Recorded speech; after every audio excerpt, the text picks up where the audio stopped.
Hey there, good evening. Wonderful to be here.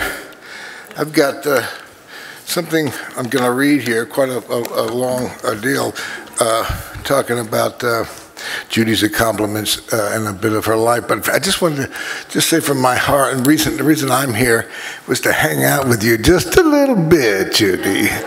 Just to, oh man, so good. I admire you so much, and love to watch you act. And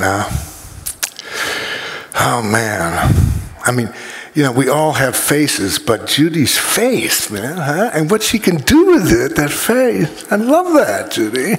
I don't know. Let me read something here. Good evening, Santa Barbara. I have the great privilege of presenting tonight's Kirk Douglas Award for Excellence in Film to the fearless, the exquisite Dame Judi Dench. I was going to call her a national treasure, or perhaps an international treasure since she's English, but I've just been told she hates that phrase. Apparently, she said it's something you'd use to describe an old rock in a cupboard. I just want to be called a joker, she said, a jobbing actor, somebody who has a laugh. Well, she is all that and so much more. If you are lucky enough to meet Dame Judi Dench tonight, you may notice that she has a small tattoo on the inside of her right wrist which reads, "Carpe diem, seize the day."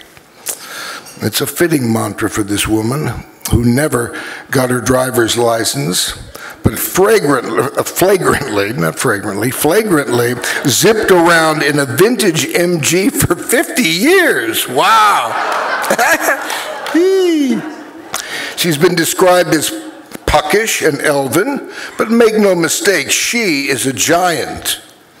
Her films have earned close to $2 billion at the box office, which is wild considering she didn't have a starring role in a film until Mrs. Brown in 1997. Shame on Hollywood. This great talent was there all along, hiding in plain sight. Judi Dench got her start as a Shakespearean actor playing Ophelia in Hamlet in 1957 before working her way through the canon. In 1958, she and Dame Maggie Smith co-starred in a production of As You Like It, sharing a dressing room. Later, Miss Dench would star in the Scottish play with Sir Ian McKellen. And because she likes a challenge, she appeared as Sally Bowles in Cabaret on the West End in 1968.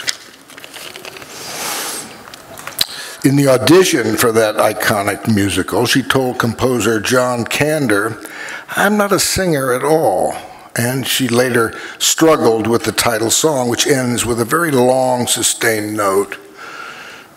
She had a sense of humor about it all, though. When one of the crew members announced that he was going to America on vacation and asked if he could bring anything back for her, Miss Dench snapped, "Yes, you can bring me back that last note." Well, she got the note and the reviews. In fact, Kander later said that she was without question the best Sally Bowles I've ever seen in my life. Yeah. In whatever medium and on whatever stage, Dame Judi Dench knows how to make an impression. While she has made more than 40 films, she will forever be remembered for 8 minutes in Shakespeare in Love, 8 minutes for which she won the Oscar. You remember the plot? Young William Shakespeare is struggling to write a romantic comedy called Romeo and Ethel. He's in love with a woman who is engaged to marry another man, when in walks Dame Judi Dench to set him straight. She is Queen Elizabeth I, and she rules with an iron fist. The performance was chilling and damn funny. Dame Judi would later say, "I would hate for people to think bossy is all I can do." Hardly. She played a wistful romantic in the musical Nine, and a grieving mother taking on the Catholic Church in Philomena. She's done period pieces and animated films, and yes, even science fiction, starring opposite Vin Diesel in The Chronicles of a Riddick. You may be asking, what classic film has Jeff Bridges and Dame Judi Dench appeared in together? Well, damn it, we haven't. I'm the only person in Hollywood who hasn't worked with her, but there's time. There's time, for this woman appears to be indestructible, meeting adversity with strength and with grace. In 2001, she lost her husband of nearly 30 years, the actor Michael Williams, to cancer. Talk about a great love. This was a man who sent his beloved a single red rose every Friday. In the wake of her loss, Dame Judi sought solace in her work, earning an Oscar nomination for Iris in 2002, her fourth nomination in 5 years. Not only did she continue to thrive on screen, she also started dating again, settling in with her partner, the conservationist David Mills. They seem very happy together, though David should know he has competition. You heard Kirk there, you know. Last month, as a matter of fact, at the premiere of her latest film, Murder on the Orient Express, Johnny Depp revealed, "Judi Dench is my one true love. She levitates." Yeah, get in line, kid. All right. Dame Judi made 3 films last year. Somehow she still found time to remain active in charity work. She is a longtime trustee for the Chicken Shed Theater and a patron of the, yeah, my wife thought I was saying something else, but it's Chicken Shed Theater. And a patron of the Shakespeare Schools Festival, which is to say she shows up for people. And she shows up in style when the Duke of Edinburgh threw a James Bond-themed charity ball in 2016. I keep hoping I don't say, I'm going to say it now, Dame Judi. I keep wanting to go there.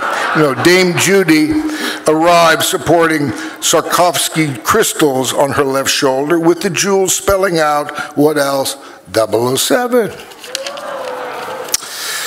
I mentioned earlier that Dame Judi didn't have her first true leading role in a film until 1997. That movie was Mrs. Brown, where she played Queen Victoria as a widowed monarch. Some 2 decades later, she reprises that role in this year's most enchanting film, Victoria and Abdul, which tells the story of the Queen's unlikely friendship with a prison clerk from India. I love that movie. One more. Woo-hoo! Wow. What a movie, what a performance. The film opens in 1887. A ceremonial coin has been minted in India to mark the Queen's Golden Jubilee, and a tall, handsome Muslim man is tasked with traveling to Britain to present the honor to Her Excellency. Dame Judi may have played bossy over the years, but she succeeds here in the quietest moments. When the Queen meets young Abdul's eyes for the first time, Dame Judi registers the tiniest shock. It's a masterclass in subtlety, but her life has changed forever. The moment is fleeting, but like everything she does, it's also electrifying. We should mention that Dame Judi Dench's birthday is next week, December 9th, the same as Kirk's. The same as my brother Bo as well, just to throw Bo in there. Yeah.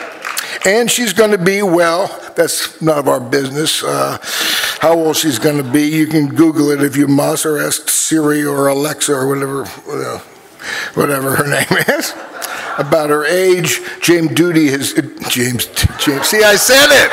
James Judi. Damn it. I'm sorry.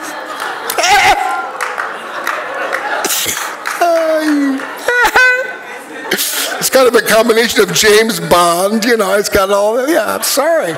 Okay. Of her age, Dame Judi said, "I'm tired of being told I'm too old to try something. I should be able to decide for myself if I can't do things and not have someone tell me I'll forget my lines or I'll trip and fall on the set. a fucking man, it says here. Right here, it says that. Ladies and gentlemen, it is my profound honor to present the Kirk Douglas Award for Excellence in Film to the Joker, the jobbing actor, the incomparable Dame Judi Dench.